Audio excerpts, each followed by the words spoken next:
Hello and welcome and namaste from New Delhi. You're watching DD India Live. I'm Gautam Roy. Coming up over the next 30 minutes. A historic moment for India as Diwali is included in the UNESCO Intangible Cultural Heritage List, sparking celebrations. The Festival of Lights cements its rightful place in the worldwide list. Close on the heels of Microsoft's $17.5 billion investment announcement in India's AI future over the next 4 years, e-commerce giant Amazon pledges $35 billion in cloud and AI space in India by 2030. And India's cricketing icons Rohit Sharma and Virat Kohli occupy the number 1 and 2 spots in the latest International Cricket Council ODI batting rankings.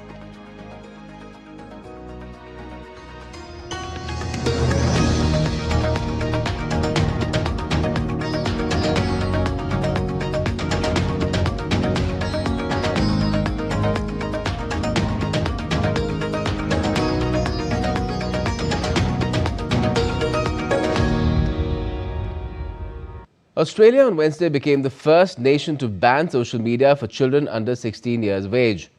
As the order came into effect, Prime Minister Anthony Albanese described it as a day when families are taking back power. Take a look.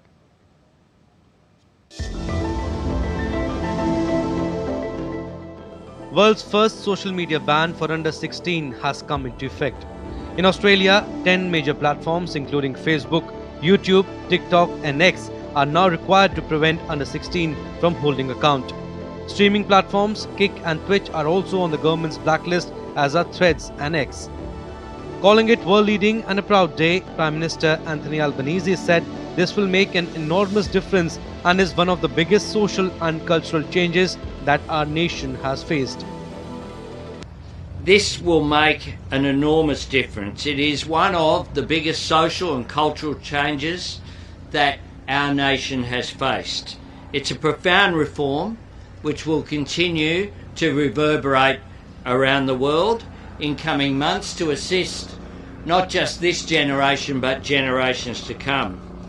It is about our families taking back control. We will take back control. We will control the impact that this is having. Earlier, in a video message to students around Australia, Albanese also said that the government has made the change to support children who have grown up with algorithms, endless social media feeds and the pressure they bring. Hundreds of thousands of adolescents woke up to find themselves logged out of apps they once scrolled through for hours each day. Australians had mixed perspectives after social media ban for children. Some youngsters have also warned the social media ban could isolate people. I think it cuts kids off from the community more than forcing them back out in real life. I think it just cuts them off from support as well that they could be accessing. They are now going to have to get their news only from traditional media, which has a particular bias. People are going to find ways around most things. So I think people who want to will find a way around it. But I think the government has to do something, and I think if it's successful in Australia, which I think it probably will be, the rest of the world will probably follow. Hours before the ban took effect, many of the estimated 1 million children impacted by the legislation began posting messages saying goodbye to their online followers.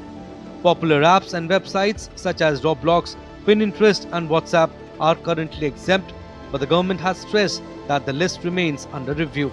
Most social media platforms already require users to be at least 13, a legacy of US laws setting the minimum age for data collection without parental consent. Bureau Report, DD India. Fighting between Thailand and Cambodia extended into a third day as US President Donald Trump said he would make a phone call to stop the conflict after he had brokered a ceasefire in July to end a 5-day battle between the Asian neighbors. Here's more in this report.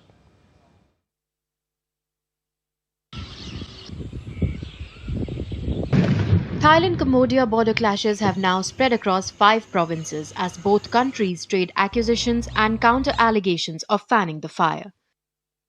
Residents on both sides of the border have been evacuated as fresh clashes erupted. More than 5 million have been forced to leave their homes for safer places as the fighting rages on. Thailand's Prime Minister Anutin Charnvirakul said that his country never wanted violence but will use necessary means to preserve its sovereignty, while top advisor to Cambodia's Prime Minister Suos Yara said that the country is open to immediate bilateral talks with Thailand to bring a halt to a raging border conflict. Thailand never wants to see violence. We insist that Thailand has never initiated the clashes or encroached whatsoever. But Thailand will not stand for its sovereignty being violated and will proceed with appropriate measures, caution, and adhere to peace, stability, and uphold humanitarian aspects. Let's say 1 hour from now, both sides agree to be on the table and then start the communication route and a truce table. Then would be a very good idea. They always ask for the bilateral. Then now is a good time for bilateral to talk. Seeing the tension escalating further, US President Donald Trump announced to intervene to halt renewed fighting. I'll have to make a phone call and I think they'll get it. Who else could say, I'm going to make a phone call and stop a war of two very powerful countries, Thailand and Cambodia? They're going at it again. But I'll do it. So we're making peace through strength. That's what we're doing. In July, Trump brokered a ceasefire between the two countries. The truce was then initiated as an emergency measure after 5 days of cross-border fighting left at least 43 people dead and forced more than 300,000 civilians to flee. By late October, the ceasefire was formally extended in a highly choreographed ceremony at the ASEAN summit in Kuala Lumpur, where Trump stood alongside both governments as they signed a joint declaration. But the truce proved to be rather fragile and crumbled as the hostilities surged at an alarming pace. This week's fighting is the deadliest since the 5-day clashes in July, with both sides accusing each other of provoking the renewed violence. Bureau Report, TD India. In the latest update on the Ukraine-Russia conflict, Ukraine is to present a revised peace plan to President Donald Trump's administration on Wednesday after weeks of negotiations which have failed to produce a breakthrough.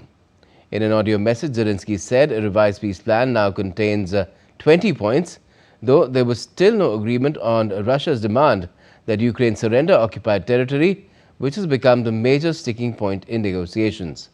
He said new components of the deal hashed out with the British, French and German leaders in London on Monday are ready for US review. The comments came after meeting with European and NATO leaders.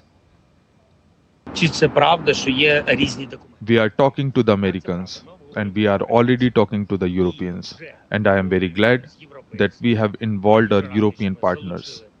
There are 3 documents. The first document is 20 points. It is constantly changing. This is normal. It is a living structure that should be of interest of Ukraine, Europe and the world. The second document is security guarantees. We are working on it. I am waiting for the appropriate proposal from our military and from their dialogue with the American. And all this need to be combined with the principle of collision of the willing. Have political relations between Europe and the US hit a new low? Washington's scathing assessment of the continent in a new security review. Europe faces civilizational erasure, according to the document, and its disregard for European concerns in ceasefire talks in Ukraine are driving frustrations with the Trump administration to new levels. Are transatlantic relations on thin ice?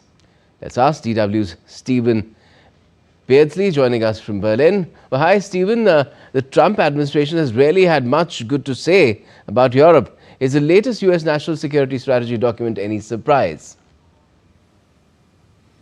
Yeah, in many ways not, because we know that Europe has disagreed with the Trump administration over many things this past 12 months. If we look at trade, if we look at issues of military spending, the two have been at loggerheads. That in itself is not surprising.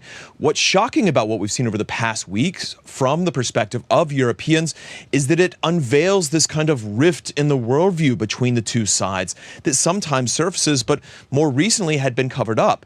And what that means is that when you see in word that Washington is coming out and representing more populist ideas with, for example, the strategy review, borrowing populist phrasing, Kremlin phrasing, talking about civilization erasure, talking about basically the whiteness of Europe being the measure by which it is successful.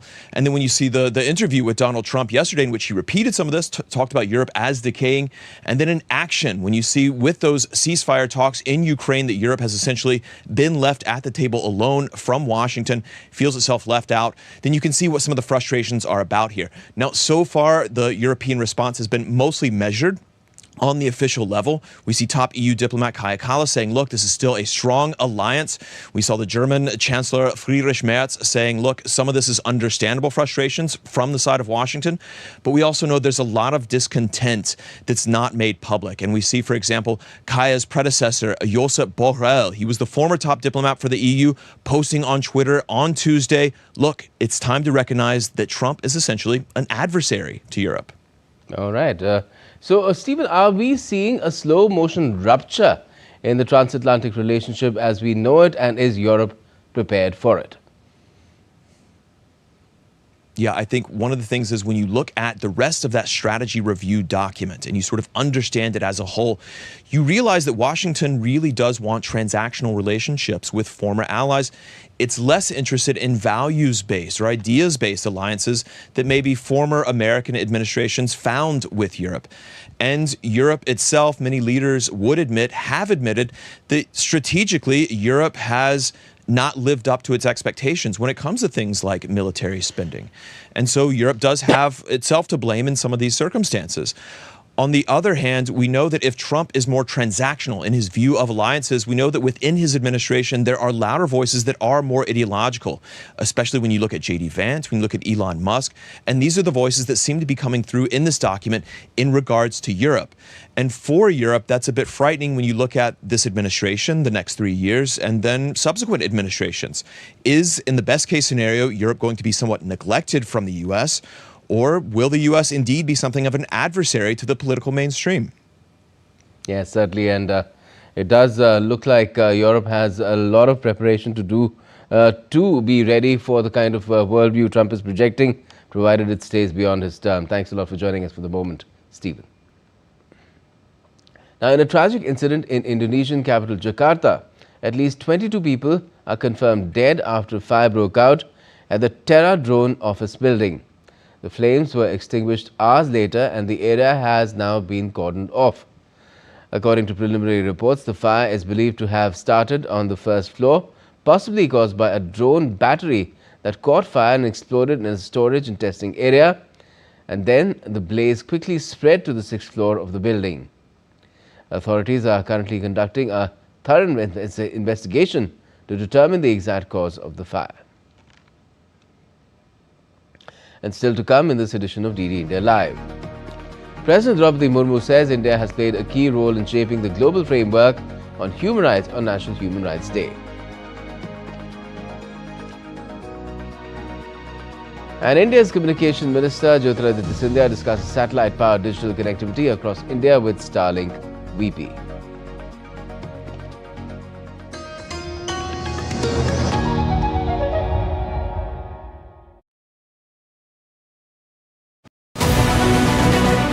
This week on Defence Dynamics, India's battlefield gets a boost with new indigenous unmanned ground vehicles for mine warfare and frontline support. In geopolitics, we decode Asia's most volatile triangle, China, Japan and Taiwan, and why it matters now more than ever. We also ask the central question, shaping Asia's future. What does China really want? And in My Take, we look at Asim Munir's elevation as Pakistan's Chief of Defence Forces and his regional fallout. Catch it all on Defence Dynamics this Wednesday at 8 PM IST only on DD India.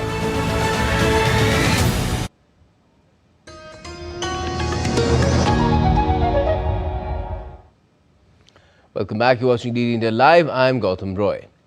Now, the Indian Festival of Lights, Deepavali, has been inscribed on the UNESCO's list of the intangible cultural heritage of humanity, prompting widespread celebration and pride across the nation. The announcement was made at the 20th session of the UNESCO Intergovernmental Committee for Intangible Cultural Heritage in New Delhi. This is the 16th Indian element on this list. Chants of Vande Mataram and Bharat Mata Ki Jai rent the air as UNESCO announced that the Deepavali festival has been added to the coveted list. Addressing the event, Union Minister Gajendra Singh Shekhawat called it a proud moment for every Indian and highlighted the importance of Diwali in the lives of all Indians. Today is a day of glowing pride for India and a moment of gentle radiance for the entire world. Deepavali, our beloved festival of lights, has been inscribed on the UNESCO list of intangible cultural heritage of humanity. This is a deeply emotional movement. Deepavali is not just celebrated, it is felt, lived, absorbed across generations.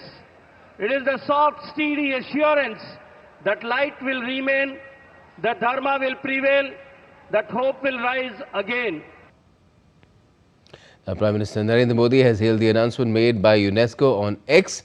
The PM wrote, and I quote, "People in India and around the world are thrilled. For us, Deepavali is very closely linked to our culture and ethos.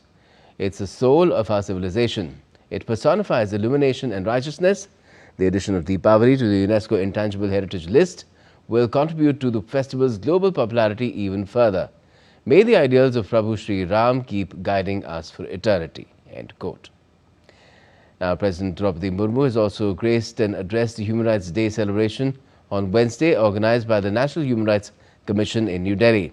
The event brings together government officials, diplomats, civil society members, human rights defenders and experts. Human Rights Day, being celebrated since 1950, commemorates the adoption of the Universal Declaration of Human Rights by the United Nations General Assembly in 1948. The day is observed annually on the 10th of December. Speaking on the occasion, the President said that Human Rights Day is an occasion to remind us that the universal human rights are inalienable and they form the bedrock of a just, equitable and compassionate society. India embraced the Universal Declaration of Human Rights as a co-creator of a universal moral covenant which resonated deeply with our civilizational ethos. Our ancient value of Vasudhaiva Kutumbakam, which means that the world is one family, is reflected in the idea of universal human rights.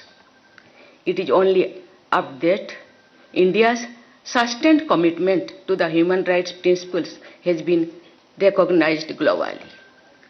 It is evidenced by our unopposed election to the United Nations Human Rights Council for a 3-year term, commencing in 2026 for the 7th time. Now, in the ongoing winter session of the Parliament of India on Wednesday, in the lower house or Lok Sabha, replying to the discussion on electoral reforms, Home Minister Amit Shah said that there was a deadlock for 2 days at the beginning of the session. This created a wrong perception among the people. The lower house held a discussion on electoral reforms and a special intensive review of electoral rolls, where several MPs cutting across party lines expressed their views. While in the Rajya Sabha, debate and discussion on 150 years of Vande Mataram continues, with several senior leaders already expressing their views. Leader of the upper house, JP Nadda, is expected to give a detailed reply to the Rajya Sabha later in the day. IndiGo has issued a detailed clarification saying that it is working round the clock to restore normalcy in flight operations after several days of disruptions. The airline said all 65,000 employees across departments have been mobilized, with teams working day and night to stabilize schedules and bring operations back on track. IndiGo added that the CEO and senior leadership have been leading from the front, coordinating directly with ground teams to normalize flights and ensure network stability. The company's board has also been closely monitoring the situation. The clarification comes after the government ordered IndiGo to slash flights by 10% following a week-long crisis in which India's largest airline cancelled more than 5,000 flights after failing to hire enough pilots to meet the increased requirement under new rest rules. 44 retired judges of the Supreme Court and High Courts have condemned the propaganda campaign being run against the Chief Justice of India, Justice Surya Kant, regarding his remarks on Rohingyas. A group of retired judges issued a public statement strongly objecting to the motivated campaign targeting India's Chief Justice. In an open letter on the 5th of December, retired judges said the court's functioning can be criticized, but current campaigns distort facts, noting the CJI had only raised a basic legal question. The letter also said that Rohingya migrants have not come to India under any legal refugee protection framework. India is not part of the 1951 UN Refugee Convention or its 1967 protocol. Therefore, legal responsibilities towards those entering Indian territory arise from the Constitution, domestic immigration laws and general human rights norms. Expressing full confidence in the Supreme Court, the judges warned that the framing constitutional scrutiny as discrimination threatens judicial independence. Now, India's Union Minister for Communications, Jyotiraditya Scindia, met Lauren Dreyer, Vice President of Starlink Business Operations, on Wednesday to discuss about satellite-powered digital connectivity across India. The minister highlighted that satellite communication technology will play a pivotal role in advancing Prime Minister Narendra Modi's vision of a digitally empowered India. The minister reiterated that as India drives forward its digital transformation, Starlink can complement national efforts to bridge the digital divide. E-commerce giant Amazon's plans to make a mega investment of $35 billion in India by 2030. The investment would cover its businesses with a focus on AI-driven digitization, export growth and job creation. Amazon investment plan is 2 times that of Microsoft's investment plan of $17.5 billion and close to 2.3 times that of Google's $15 billion investment plan by 2030. And as I mentioned, Microsoft on Tuesday announced over $17.5 billion investment in India over the next 4 years to advance the country's cloud, AI infrastructure, skilling and ongoing operations. This is its largest investment in Asia. One of the key priorities of Microsoft's investment is building secure, sovereign-ready hyperscale infrastructure to enable AI adoption in India. Time now to talk about sports. In India's cricket, stalwarts dominated the top of the latest ICC ODI batter rankings, with the iconic Roko duo Rohit Sharma and Virat Kohli sealing the top spots. Kohli has secured the 2nd spot in the ICC's latest men's ODI players ranking, while Rohit Sharma remains at the top. Kohli hasn't held the number 1 position since April 2021, but the right-hander is closing in on the top spot once again following his superb performance. The 37-year-old was adjudged player of the series for scoring 302 runs in the 3-match ODI series against South Africa. Meanwhile, Rohit has amassed 146 runs across the series to hold on to his spot at the top of the rankings. His consistent batting performances of 57, 14 and 75 in the 3-match series against South Africa helped him firmly retain his top spot. Now, Rohit and Kohli weren't the only Indian players to make significant gains on the updated rankings, as KL Rahul also made notable progress. The wicketkeeper batter rose 2 places to 12th overall, while left-arm spinner Kuldeep Yadav, up 3 spots to 3rd, was the big winner on the list for bowlers. And President Draupadi Murmu has congratulated Indian women boxers for their exceptional performance at the 2025 World Boxing Championships in Liverpool. Indian women boxers who brought laurels to the nation called on President Murmu at Rashtrapati Bhavan on Tuesday. At the Boxing Championships in September, Jasmine and Meenakshi bagged gold medals, Nupur brought home a silver medal and Pooja Rani won a bronze medal. Office bearers of the Boxing Federation of India were also present on the occasion. And that's all we have for this edition of DD India Live. Let us know your thoughts on the news of the day. For those on the go, you can get out of the latest news and updates from India and across the world on DD India's mobile app. It's available on both Android and iOS. Just scan the QR code on the screen there and download the app very simply. And we'll be back with more news as it breaks here on DD India. I'm Gautam Roy. From all of us here in Delhi, thanks for watching DD India Live.